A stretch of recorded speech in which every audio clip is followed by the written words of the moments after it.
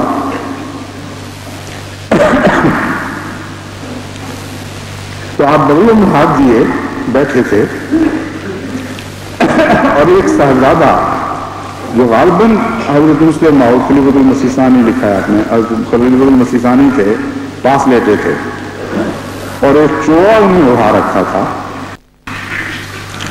معلوم ہوا کہ آپ نے بھی اپنا لحاف اور بچھونا طلب کرنے پر مہمانوں کے لیے پیش کر دیا تھا. میں نے عرض کی کہ حضور کے پاس تو کوئی پارچہ نہیں رہا اور سردی بہت ہے. فرمانے لگے کہ مہمانوں کو تکلیف نہیں ہونی چاہیے, ہمارا کیا ہے, رات گزر ہی جائے گی. نیچے آ کر میں نے نبی بخش نمبردار کو بہت برا بھلا کہا کہ تم حضرت صاحب کا لحاف اور بچھونا بھی لے آئے. وہ شرمندہ ہوا اور کہنے لگا کہ جس کو دے چکا ہوں اس سے کس طرح واپس لوں. پھر میں نے مفتی فضل الرحمان صاحب یا کسی اور سے, یاد نہیں رہا کون تھا, لحاف بچھونا مانگ کر جب اوپر لے کے گیا تو آپ نے فرمایا کسی اور کو دیں, مجھے تو اکثر نیند بھی نہیں آتی, اور میرے اصرار پر بھی آپ نے وہ نہ لیا اور فرمایا کسی مہمان کی ضرورت پوری کریں. یہ ایک مہمان نوازی کا معیار ہے جو ہمارے سامنے ایک منصب بن کر, ایک مقصود بن کر سامنے چمک رہا ہے. اس معیار کے قریب ہونے کی کوشش کرنی چاہیے. اور میں جانتا ہوں کہ اب یہ مثالیں عام ہو گئی ہیں اللہ تعالیٰ کے فضل سے. ربوہ میں ہی گزشتہ تجربوں کی بنا پر میں یقین سے آپ کو بتا سکتا ہوں کہ ایسی مثالیں ہیں کہ اپنے گھر چھوڑ کر لوگ باہر نکل کر سینوں میں سوئے, اپنے بستر دے کر اسی طرح ہاتھ بغلوں میں دبا کر انہوں نے رات گزاری. کارکنوں میں بھی اور غیر کارکنان میں بھی اب یہ مثالیں عام ہیں. لیکن یہ بھی وہ حسین ورثہ ہے جو حضرت اقدس مسیح موعود علیہ الصلوۃ والسلام سے ہم نے پایا. ایک دفعہ مہمان نوازی کے انتظام میں رات 1-2 بجے کے قریب ایک کارکن کو میں نے کہا کہ اب آپ جائیں اور آرام کریں. تو وہ چلے گئے. کچھ دیر کے بعد 19 گھنٹے کے بعد دیکھا تو پھر واپس آ گئے. میں نے ان سے کہا کہ آپ واپس آ گئے ہیں, کیا بات ہے, آرام نہیں کیا؟ انہوں نے کہا یہاں زیادہ آرام ہے, یہاں بیٹھنے کی کمرہ ہے, کرسی ہے, بیٹھنے کی جگہ ہے. وہاں تو مہمان اتنے ہیں کہ دروازہ کھولنے کی بھی طاقت نہیں رہی. جب میں دروازے کو دھکا دیتا تھا تو کسی مہمان کو تکلیف پہنچتی تھی. تو اس لیے میں آ گیا ہوں, رات اسی طرح کٹے گی. تو اب یہ مثالیں عام ہو گئی ہیں. یہ روحانی حسن کی کا یہی ایک امتیاز ہے کہ وہ اپنے وجود تک نہیں رہتا. اس شمع سے سینکڑوں ہزاروں دوسری شمعیں روشن ہونے لگتی ہیں. تو یہ شمعیں روشن ہو رہی ہیں, ہوتی رہی ہیں, اور اس دفعہ بھی ہوئی ان شاء اللہ تعالیٰ, اور آئندہ بھی ہوتی رہیں گی. اللہ تعالیٰ اپنے فضل کے ساتھ ہمیں مہمان نوازی کے نہایت ہی اعلیٰ اور حسین تقاضے پورے کرنے کی توفیق بخشے.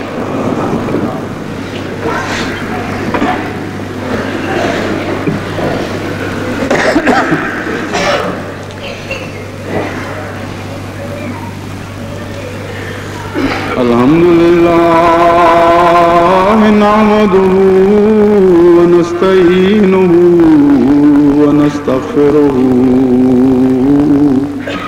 ونؤمن بہ ونتوکل علیہ ونعوذ بالله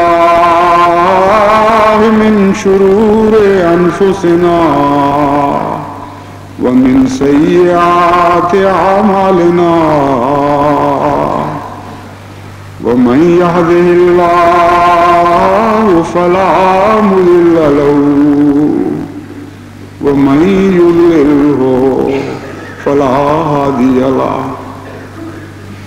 ونشهد أن لا إله إلا الله وحده لا شريك له ونشهد أن محمدا عبده ورسوله عباد